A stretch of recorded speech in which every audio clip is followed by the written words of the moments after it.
going to hand it over to Suzanne from Tapestry. Amazing. Joe, thank you for that wonderful introduction.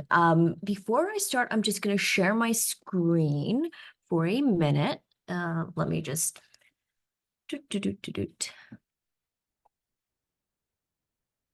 share that, and then we'll go to start. Amazing. Once again, Joe, thank you for that wonderful introduction. Hi, folks. My name is Suzanne, and I'm Tapestry Community Capital's knowledge lead. So my work really entails building awareness of community bonds and community finance at large through education, policy, and research, and I am definitely wearing my education hat today. So before we start, I do want to acknowledge that I am joining you all from Treaty 13 territory, but more specifically, Toronto, Ontario, as we are discussing in many ways the acquisition of land and property, etc., and how to do that in a cost-effective manner, often on stolen lands, broken lands with broken treaties, etc. It's valuable for us to acknowledge the lands that we are on. And so these lands have been stewarded by the Anishinaabe, the Haudenosaunee, the Wendat, the lands that I'm on, the Wendat, the Petun, the Seneca, and the Mississaugas of the Credit. And I am incredibly grateful for their stewardship from time immemorial. So I'll just jump straight in to the rest of my presentation. So Tapestry Community Capital, who are we? We are a nonprofit cooperative, and our aim is to democratize access to capital through the use of community investment tools. And we guide organizations to successfully plan, raise, and administer a multitude of tools, but most commonly community bonds. Our work grew out of supporting renewable energy cooperatives and has now expanded to supporting nonprofits, charities, and co-ops in the arts and culture, education, community hubs, and now affordable housing sectors. So I've mentioned the term and thrown around the term community bonds a lot, and you've heard it prior to coming into this, so you're all probably wondering, what on earth is a community bond? Very simply, I think that there are two key definitions for us to keep in mind. First, a community bond is just very simply a loan. So by issuing a community bond, community organizations are actually borrowing money from their community of supporters for a particular value, term, and rate. So i.e. $500 for 2 years, so that's a term, and then the rate at, say, 3.5%. Adding the diagram, having access to capital from their supporting community investors, organizations are able to finance their projects and kickstart crucial work that supports the resilience of their communities, and then investors are able to pay back, which can then also be reinvested potentially at maturity. And then also the other part of this is that a community bond is also a private exempt market security. This means that they are a regulated investment class, and you are beholden to your provincial securities regulators. So by private, this means that you won't find a community bond on the Toronto Montreal Stock Exchange, for example. And by exempt, this means that community bonds, and more specifically, the organizations who are issuing bonds, do not have to produce administratively burdensome prospectuses the same way that you would have to if you were issuing a public bond. Apart from this, community bonds work well alongside other types of financing, such as traditional mortgages, as well as donations. And typically in a capital stack, the community bond will be paid out after a mortgage provided by a senior lender. So now that you know what a community bond is, why a community bond? Like, why should you care about this financing method? For me, I'm going to kind of boil this slide down into 4 key value adds. So first, flexibility. A community bond's value really lies in the fact that returns are valued holistically, where social, cultural, and environmental returns are valued just as much as financial ones. This allows organizations to set their own terms, which is rare when you think about the kinds of financing tools that are out there. So organizations often co-create their interest rate with their community of supporters and potential investors. They set their repayment terms, they set the maturity, and these can be designed to meet project milestones and cash flow needs. This results in organizations being able to access more equitable and accessible financing terms that fully recognizes the value of the work that they do. Second, bonds are inclusive, so bonds can have both institutional and retail investors. A retail investor is one who is not high net worth, i.e. someone like me. As such, bonds can be priced as low as $500 to allow widespread community participation, potentially even lower if you are an ambitious organization. And interest is paid out to community supporters, which enables and reinforces the notion of community wealth building. My last two, I'll kind of combine into two. And first is that they are timely, and second, that they are scalable. So community bonds require about 1/3 of the time of a traditional donation campaign. And unlike government grants, you can actually plan these bonds to actually be there when you need them, so to meet an organization's cash flow needs. And with many investors choosing to reinvest, there's a huge opportunity to build out a pipeline of future projects to engage the investor bases that you have already created. And so, for example, SolarShare, which is North America's largest solar renewable energy cooperative, has run multiple bond campaigns with Tapestry. Their first raise, which I believe was back in 2010, was a few $100,000, and their last really large raise was, I believe, in 2015 and was about 15 million. So with this, what kind of projects does this model fit best? I would say that there are 5 key things that organizations who are thinking of issuing a community bond should keep in mind.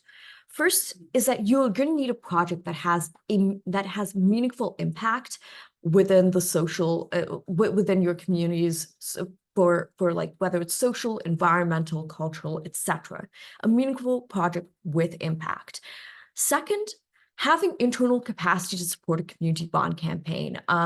One thing that a lot of, as an organization, there are already existing things that operations, etc., that need to be done. Can you sustain a community bond campaign alongside with that?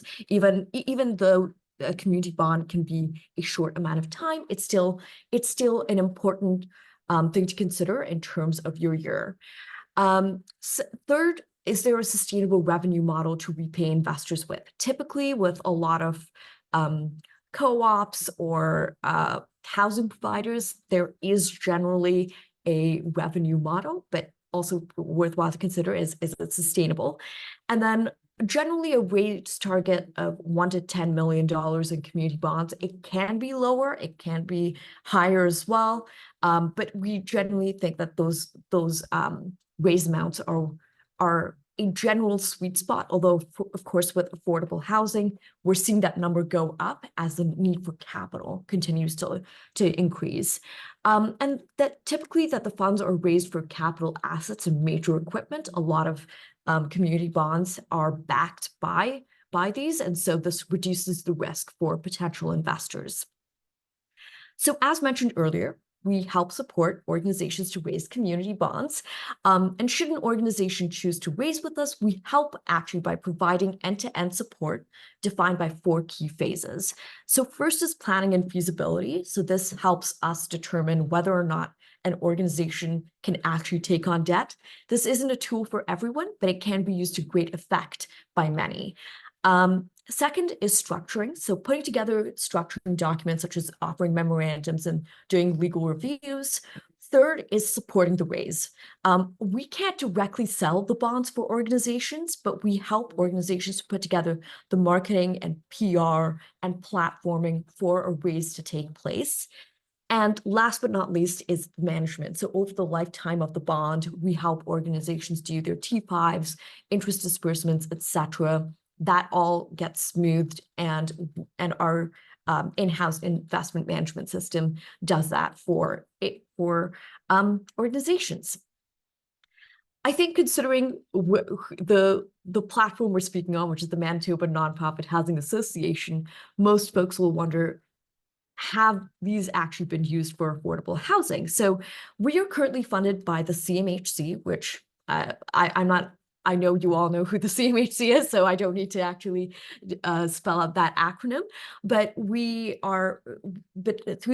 their housing supply challenge, we are piloting the use of community bonds with 6 affordable housing providers across the country. And these are the organizations that we have worked with. And most of them are Ontario-based, and that's what, in our opinion, makes our next speaker, Propolis Housing Cooperative, particularly special, and I'll tell you why they're near and dear to my heart. So first, Propolis is our first non-Ontario/Quebec issuer, regardless of sector.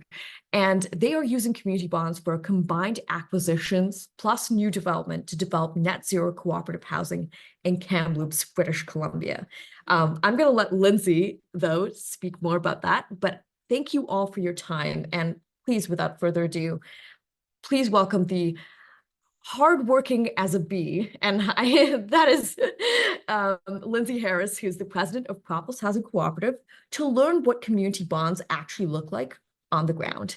Thank you so much for your time once again. Thanks so much, Suzanne. I'm so excited to be able to share about our project at Propolis. And I really appreciate the invitation to be here with you all today. Manitoba is a place that's dear to my heart. I lived there for about 12 years, and my partner's family farms near Stonewall, so I still get to visit on a regular basis. And this past summer, on my summer holiday to Winnipeg, I got to do a tour of the Old Grace housing co-op, where my partner's uncle George toured me around and was one of the co-founders. So I'm like feel very connected to the work that you're doing in Manitoba to bring more affordable housing to your communities, and excited to tell you about what we're doing here in Kamloops. Before I dive into the presentation, I want to acknowledge that Propolis is located on the unceded territory of the Secwepemc peoples.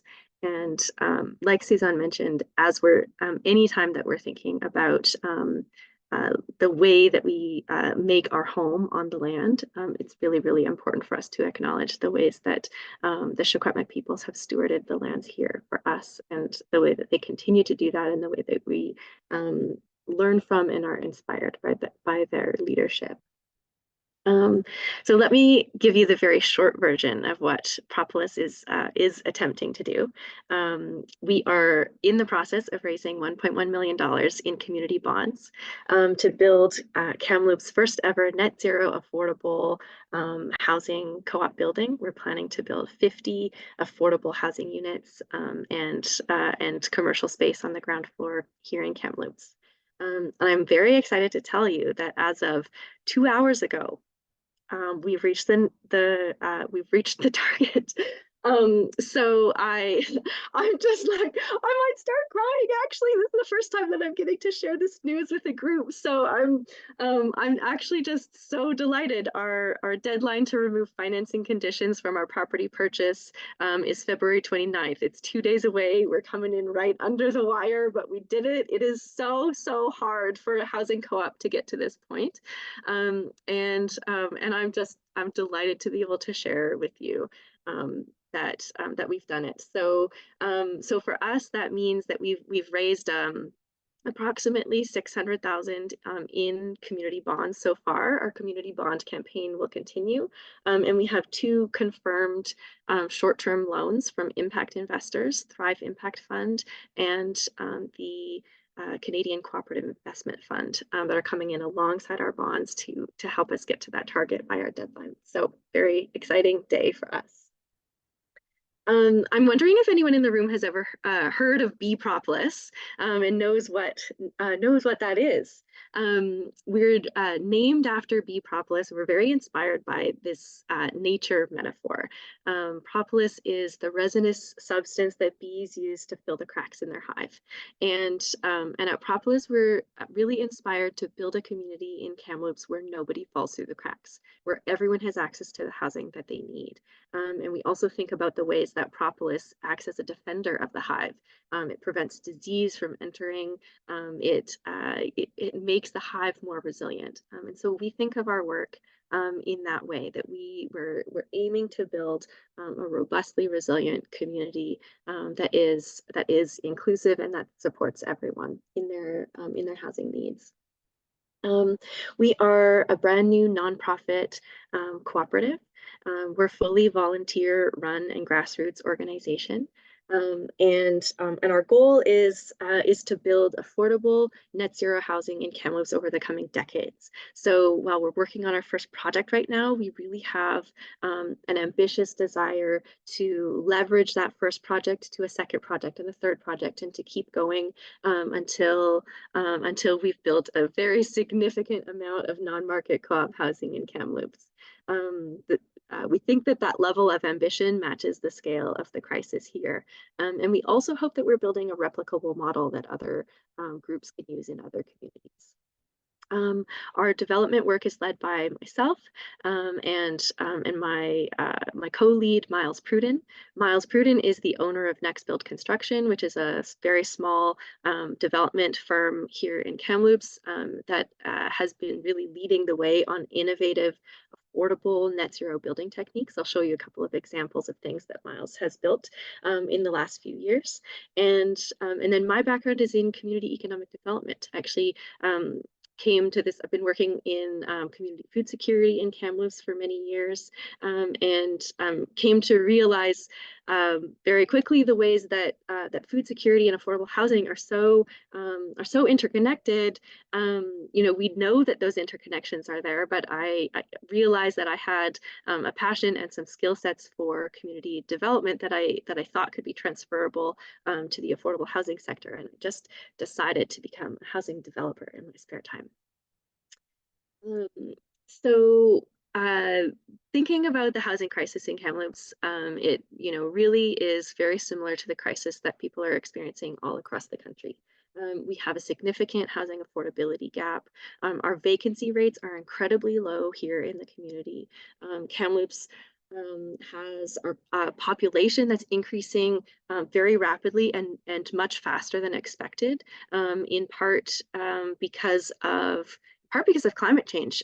Kamloops is really a hub for a region that has experienced a lot of flooding and wildfires and other climate disaster impacts. And so we're seeing an influx of evacuees and people relocating into Kamloops from smaller outlying communities. The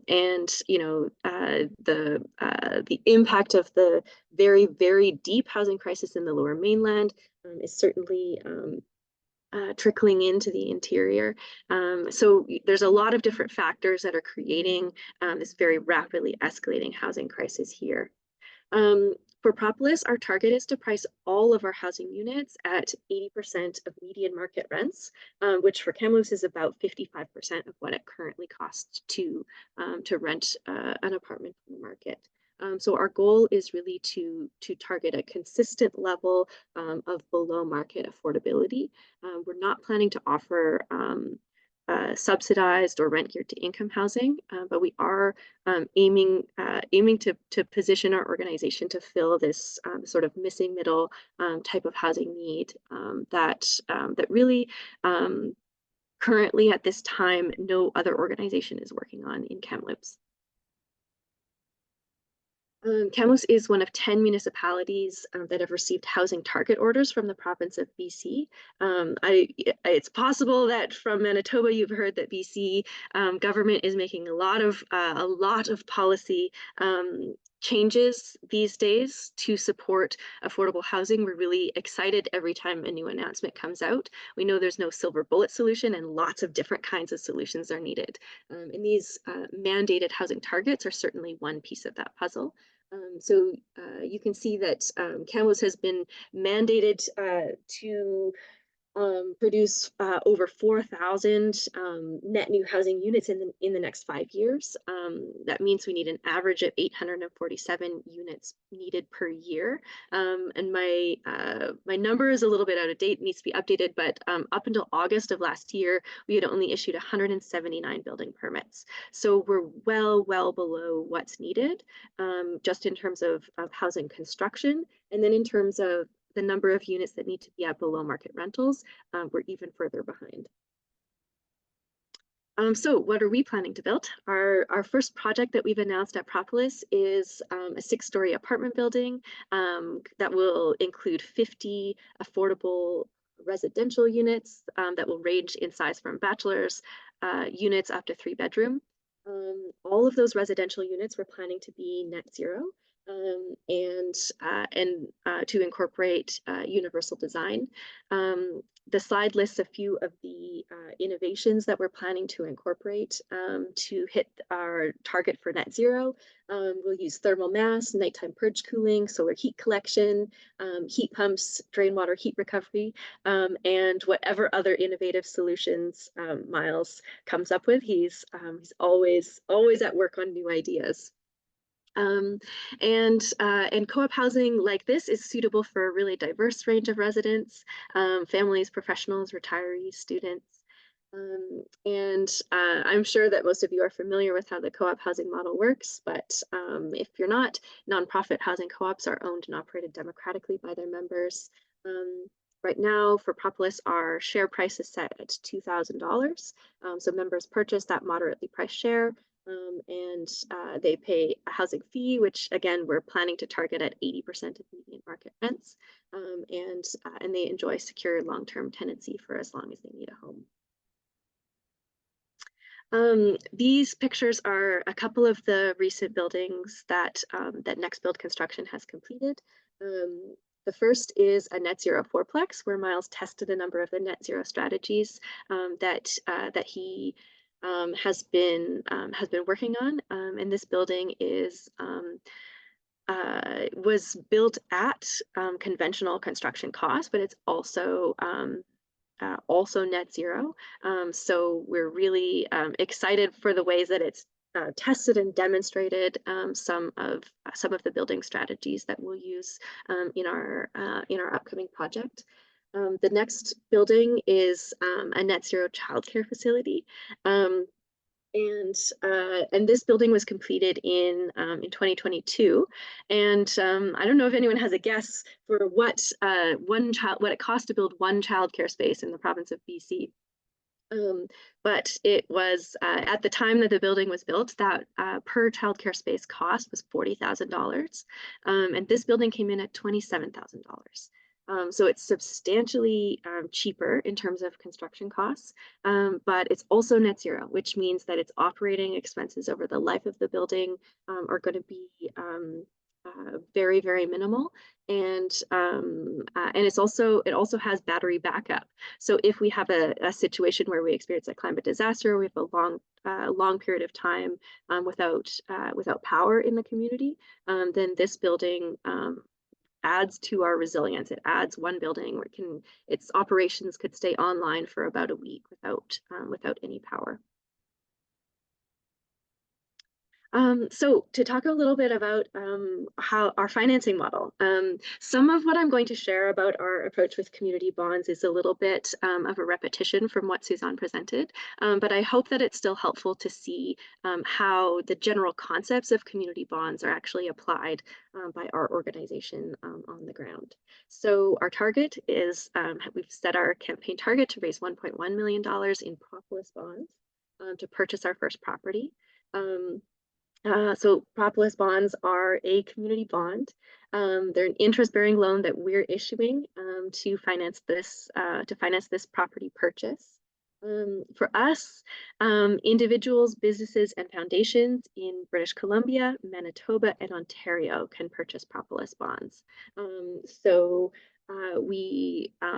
we were hopeful when we launched the campaign that we'd be able to go on sale across just across Canada in general, but some of the specific requirements that the provinces and the individual securities commissions in each province have, and our status as a nonprofit co-op rather than a nonprofit society have impacted that. And so we have separate purchase processes for each province. And so far we've added three provinces, BC, Ontario, and Manitoba, where we're on sale. The interest is paid out according to a schedule, and we are hoping to, at the end of our term for Propolis bonds, to be able to offer a reinvestment opportunity, because we are planning to be building more projects down the road. We're really optimistic that that we will be able to keep engaging our first set of investors and encouraging them to reinvest in the next project that we have on the go. This slide shows you what our bond terms look like. We have 3 different bond series: a worker bee series, which has a very inclusive low barrier minimum of $1,000, and with that series you can earn 2.5% interest over a 3-year term. All of the interest is paid at maturity. We have a queen series, minimum investment of $5,000, 3% interest. In an apiary series with a minimum investment of $10,000, and with that series you can earn 3.5%. So a few of the reasons why we decided to go with this community bond model: we found it to be incredibly flexible, nimble, and empowering for our team.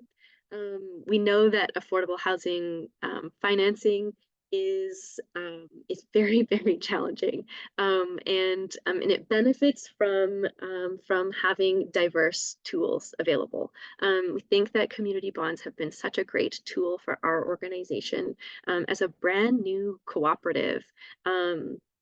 Being able to walk into CMHC office or BC Housing or our local credit union and say, look at the way that our community has come behind us and supported us. We are actually serious about what we're doing. We're moving forward with purchasing this property, and it's a way of really unlocking access to other financing that we wouldn't otherwise have. Suzanne mentioned this too. The importance of the flexible terms was really important for us, that we were able to structure our offering to match the needs of the project and the ability of our organization to pay the interest rates. So you'll notice that our interest rates are relatively low. In hindsight, I think if we could have predicted how interest rates would go up over the last year and a half, we might have set our rates a little bit higher to try to be a little more competitive for our investors. But ultimately, the rates that we picked were rates that were sustainable for the project, and so that's been really important for us to keep in mind, and to have the control and autonomy over setting the rates that we did.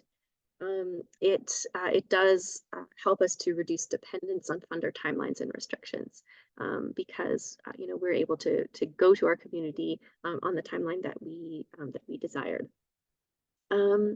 It's also really values aligned for us. We love that it keeps investment dollars in the community. We have a lot of people in our network who are really wanting local and ethical investing opportunities, and to be able to offer that to people in our community feels really rewarding for us. They're both supporting our organization, but we're also providing them with something that they're looking for. And there's a growing network of social impact investors that are looking for this type of investments. We also loved how inclusive it was. Our investment minimum starting at $1,000. Our youngest investor is 16 years old. He scraped together $1,000 of his own money. And when we asked him why he chose to invest in Propolis, we did a little profile of him on our social media channel. And he said that he thinks that Propolis is proposing a solution that will make the future a little bit less dystopian. And I really, really, really love that. I'm like, the youth of today are really the face of the housing crisis, you know? And so, so being able to offer them a really empowering opportunity to feel like they're making a difference too, in their community and helping to build a better future for themselves feels really important for us. So that's it. I feel like I could, you know, talk for a really long time about what our experience has been. But like Joe mentioned, we wanted to leave a lot of time for questions and feedback. So I'll stop sharing my screen at this point and turn it over for questions.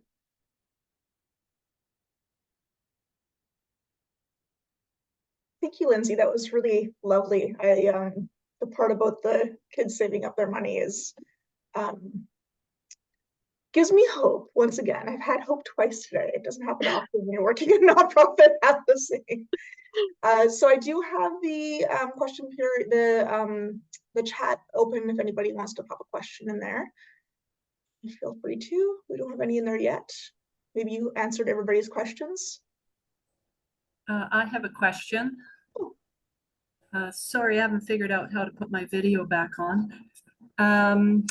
So I just don't quite understand how $1 million gets you a housing project going.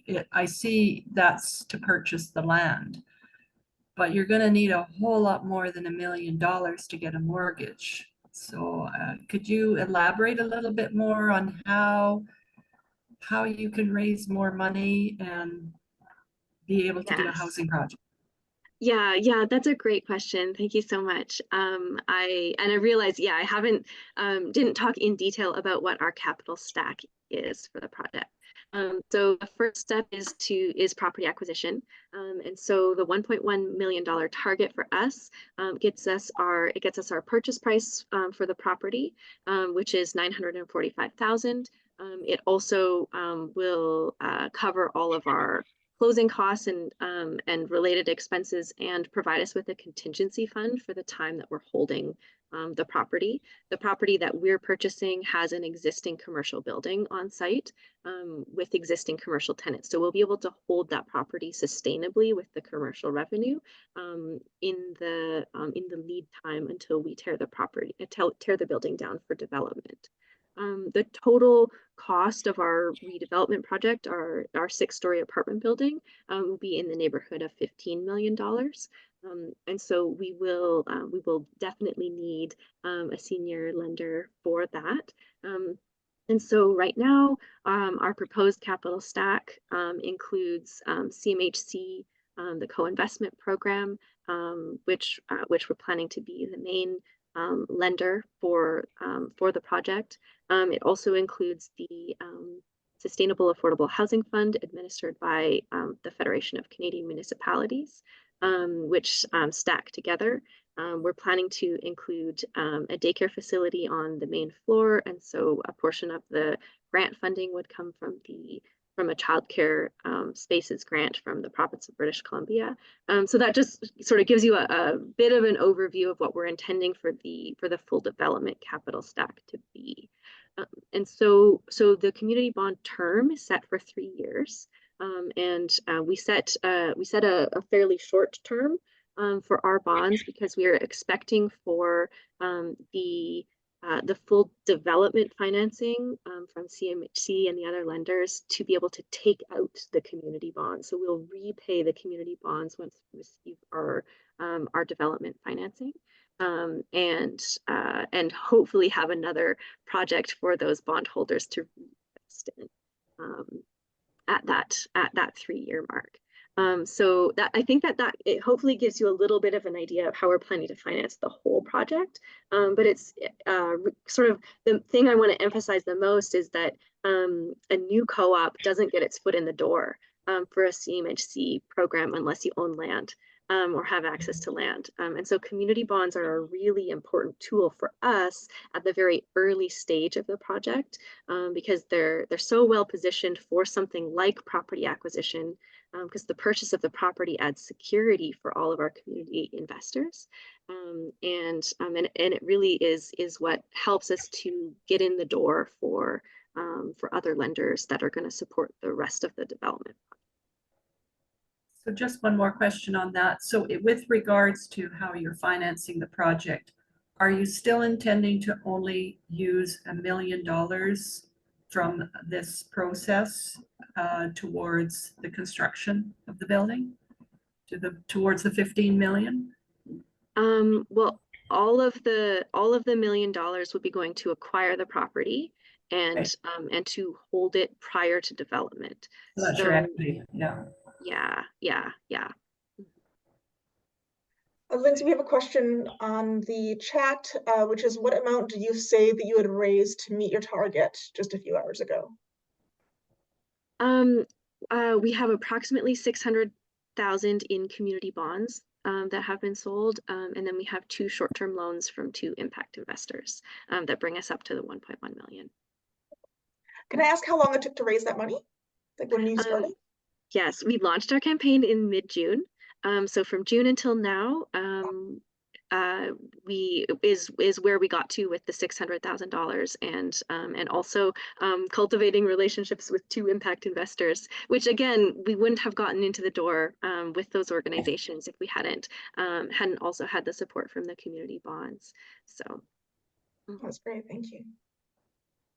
So good questions, Leslie. And Lindsay, your aunt and uncle are legends in Winnipeg. It's nice to meet you. So the commercial revenue will pay the 2.5 to 3.5% interest payments for the first 3 years. Is that correct? that is correct. And we've also, you'll notice that our interest payments all come due at maturity. So we actually, the majority of the interest will be paid at the end of the 3 years. It just gives us a little bit more of a runway. Right. But we do, yeah, we have an operating pro forma for this pre-development phase where we do just barely break even and cover our interest costs during the time before we tear down the building. Second question, what percentage of the 1.1 million was from foundations? Well, okay, so that's a great question. And I think that this has definitely been one of the challenges of our particular campaign. Out of the $600,000 of bonds that we've sold, the overwhelming majority of those bonds have been purchased by individual retail level investors. So your average community member in Kamloops or across the province. And then we have, I think we have 3 businesses who have made bond purchases, and we have 0 foundations so far who have purchased bonds. Part of that is our location in the BC interior. There's not a lot of community foundations that serve our region. Part of it is that community bonds are brand new. Like Suzanne mentioned, we're the first in Western Canada. And so it's a huge learning curve for foundations to learn about us as a new organization, learn about community bonds as a new investment tool. And so, you know, one of the reasons why our campaign has gone slower than expected is that, you know, like I think that a really strong campaign sort of has like 1 or 2 anchor investors, like a foundation, that put in a larger amount of investment, like in the neighborhood of like 100,000 or 200,000 to you know, really ground the campaign. And so we haven't had that. So all 600,000 that we've raised so far in bonds has been small potatoes, and it takes a really long time. So you know, that, I mean, that's definitely something that I would encourage organizations to think about if you're considering this as a tool. You know, for us, we were new. We're a new organization. We're building relationships from scratch with those type of investors. And I'm, you know, quite confident that by the time we get to our next campaign, it's going to be a lot easier. But it has been slow going for us in terms of reaching foundations or other potential anchor investors. You're opening the door for the rest of us, so thank you. I hope so. I hope so. You know, yeah. We are definitely the guinea pigs, but we're really you know, we're really passionate about it and think that it's a really important tool. So have been doing lots of talks like this, sharing our story and hoping to get others inspired to do it too. And Suzanne, quick question for you. So, and for those of us from Winnipeg, the Winnipeg Foundation is $250 million invested in real estate. It's not in nonprofit real estate, and it isn't even in Winnipeg. They have another $360 million invested in low interest bond money. Do you have any comment on how we get our hands on some of that cashola? Like, that's $600 million. You know, Sean, first off, nice to meet you. I know I'm going to meet you next week, but it's nice to meet you on this webinar. Yeah, great presentation, by the way. Thank you. Thank you. This is the question about foundations and accessing institutional capital, whether it's from university endowments, pension funds, etc. Like there are many sets of like big pools of money, and how we go about getting that money has been a larger question on our team as well, especially as we continue to do affordable housing work. On the foundation side, we've been building relationships with many foundations. Typically, what the challenge is on their side is doing the risk assessment on like investments for many organizations. It's like it's often like a one by one thing, one investment by one investment, and usually for treasuries and investment arms on a foundation, that is work that they don't necessarily want to do or sometimes can do depending on the size of the foundation. So things that we have been attempting to work on is how do we reduce the risk assessment, and how do we actually consolidate potential investment offerings in order to be able to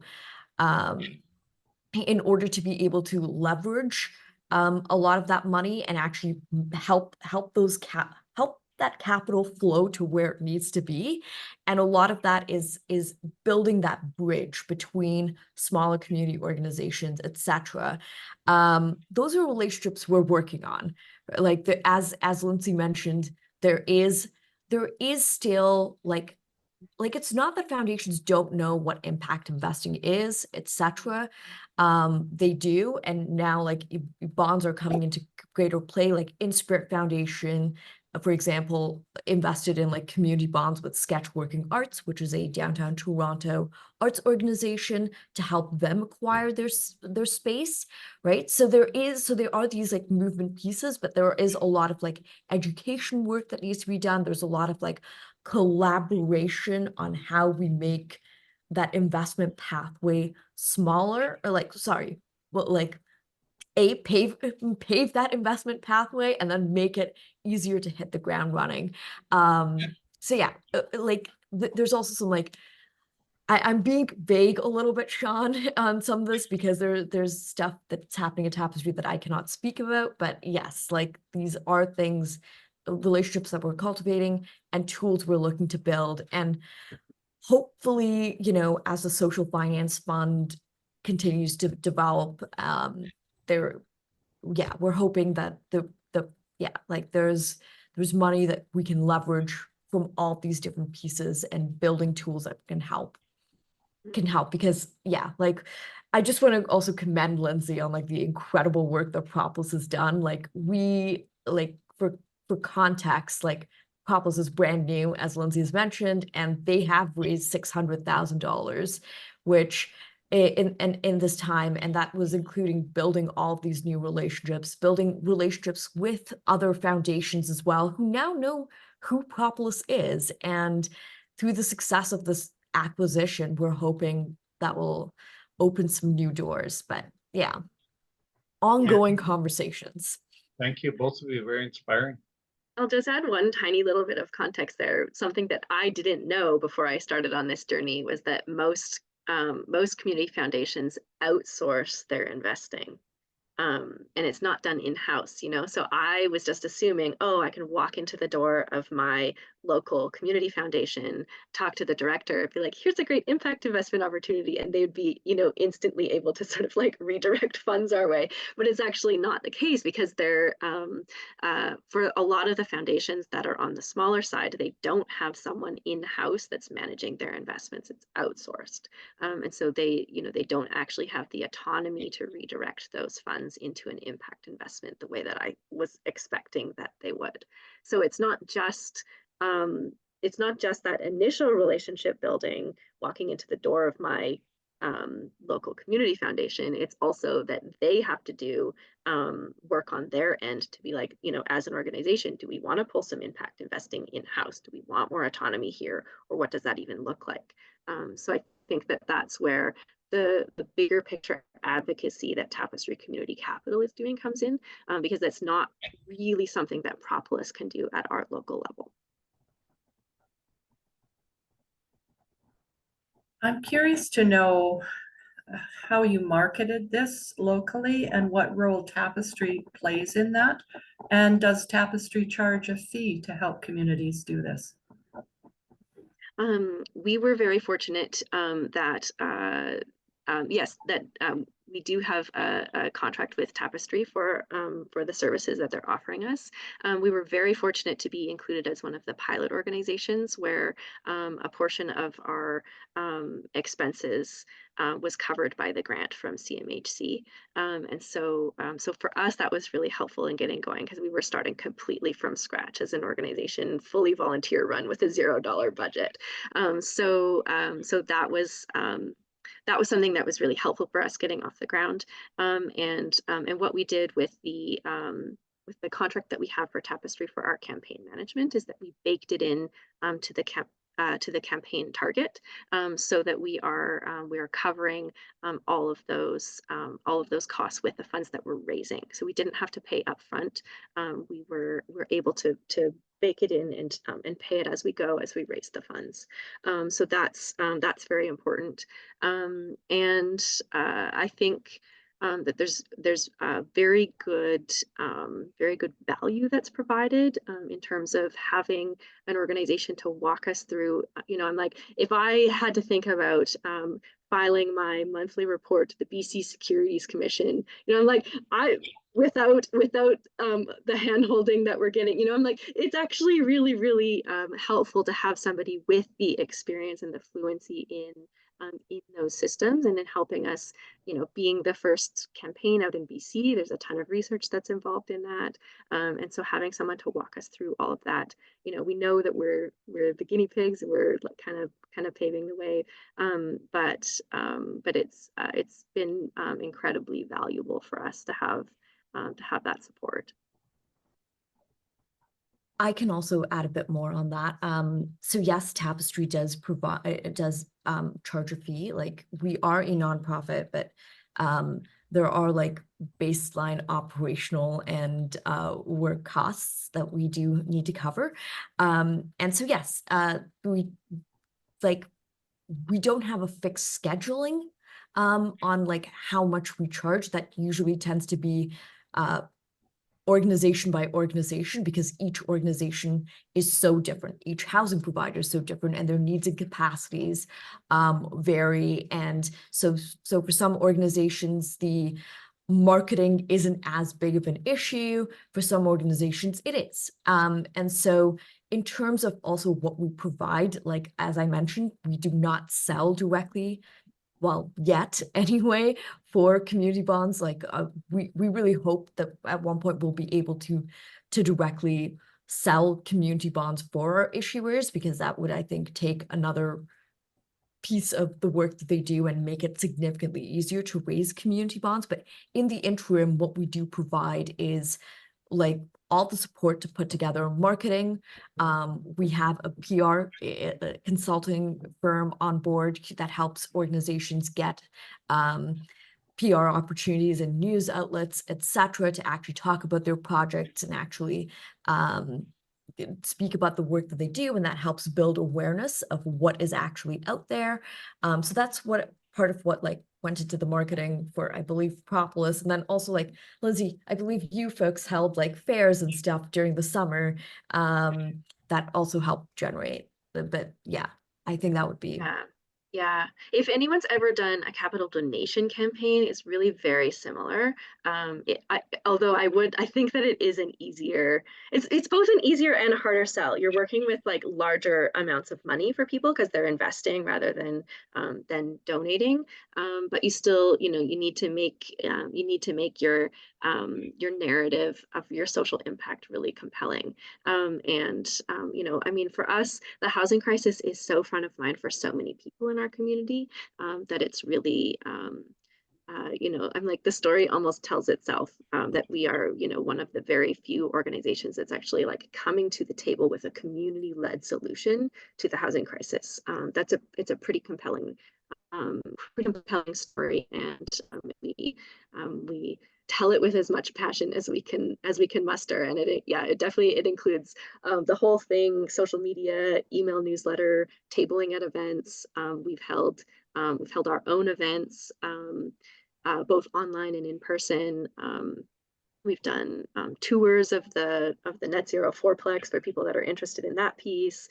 And yeah, we're just doing everything that we can to get the story out there, but it's a lot of relationship building and one-on-one conversations with people.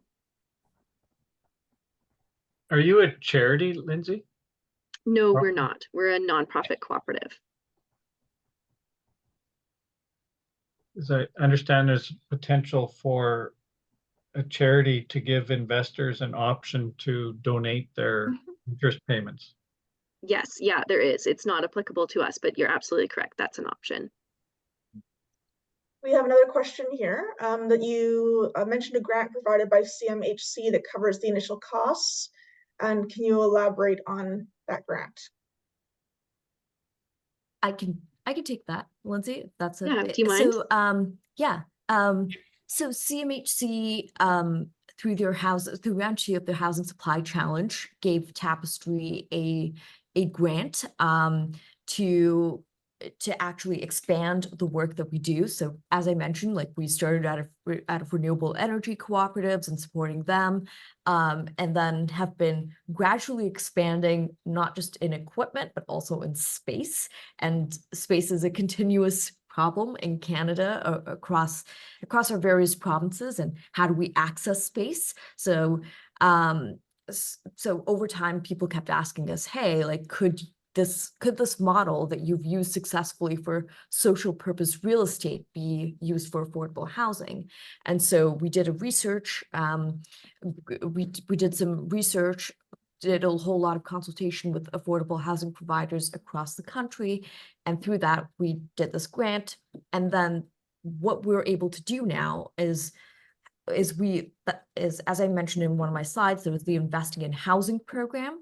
And so this is the first test of the Investing in Housing program, but we were able to completely cover planning and feasibility, and I believe some of the structuring costs, but I'm not actually fully sure on that one. But yeah, so essentially the CMHC grant allowed us to cover the work that we would need to do in-house for 6 clients and actually get them on sale and hopefully completed by definitely on sale by the end of March of this year.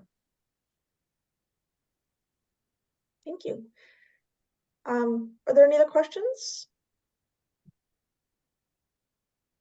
Well, I'll keep asking questions. I don't want to dominate. If nobody else has a question, I have several still. Fair enough. Yeah, and just to give you, I mean, Christina knows me well. We created a nonprofit housing co-op in a small community just outside of Winnipeg. It's extremely successful. We have an aging in place vision, and the second project is going to be assisted living.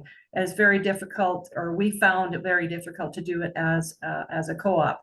So we created a partnership with our local municipality, which gives us a lot of benefits because 3 councillors and the mayor are on our board with 3 community members, and there's all kinds of pluses around that, such as waiving development fees and things like that. We have our land. We have 50% drawings done. We've raised in cash and pledges about $1 million. So one of my questions is, do we need to create a new organization, or can we, as our current entity, which the sole member is the RM of Springfield, can a municipality give us, or can we sell a bond to the municipality? Can we have 2 big donors worth about $330,000 who will not get a charitable tax receipt. Could we sell them bonds because they might be more interested in getting a dividend off those bonds as opposed to just giving us the money outright? So that's a few of the questions I have. Maybe I should call you after this call. I'm just going to say, if they're going to give you the money outright, you should definitely take the money outright. You should still definitely take the money outright. We know we're going to get it. So, you know, I mean, part of it's coming from the existing co-op. They didn't want to let us use that building as equity, but they are giving us a significant donation towards some of the costs. So we're going to get it. We know we're going to get it. It's a matter of when are we going to get it. We can probably get it whenever we need it. But if we're not going to be in the ground to say this fall, and we don't really need that for some time, maybe they'd be more interested in a bond for a year or 2.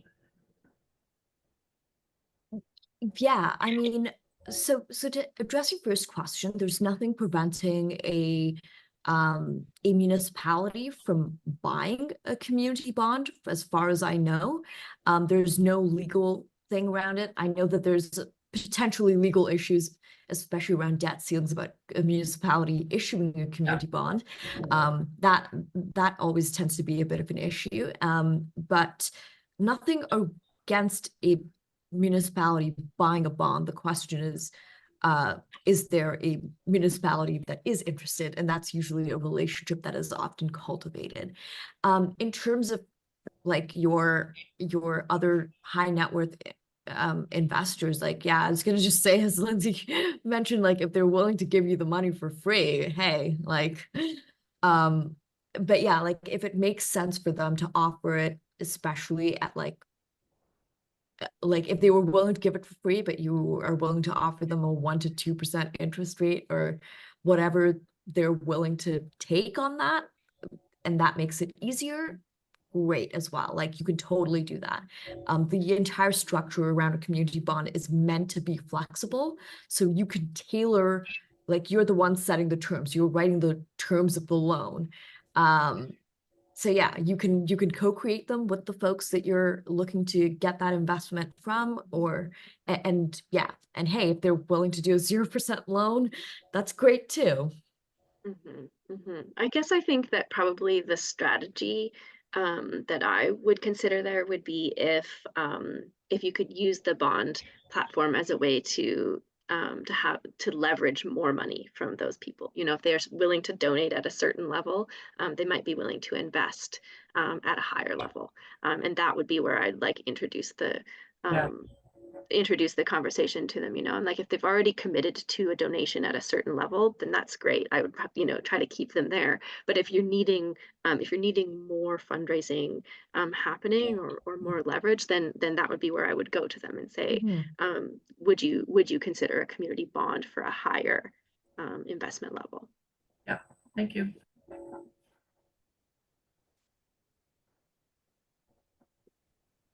Okay, I think that may be wrapping up the question period here.